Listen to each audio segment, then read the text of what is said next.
Est-ce que vous êtes pour l'abrogation des lois qui répriment la liberté d'expression, Oui, toutes. à savoir la loi Guesso, la loi Rocard, qui ont toutes les... Moi, je suis pour que... Vous savez, on oublie trop que, sauf erreur de ma part, dans une lettre à Stefan Zweig, je crois, hein, je ne suis pas sûr de la référence, hein, Freud sentait monter le nazisme à travers l'hypocrisie qui régnait. Il n'y a rien de pire que le refoulé. Si on n'empêche pas les gens de s'exprimer, de parler, de débattre, ils vivent dans un carcan, dans une distorsion. C'est-à-dire qu'ils disent des choses dans les dîners qu'ils ne disent pas quand ils sont dans une parole publique.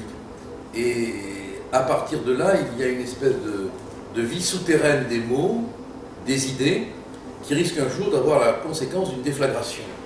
Donc je suis vraiment pour que chacun dise ce qu'il a envie de dire, dans la mesure bien sûr où c'est dans le respect de la loi. Hein. Bon. Mais qu'on empêche les gens de débattre sur la Seconde Guerre mondiale, qu'on les empêche de débattre sur le génocide arménien même.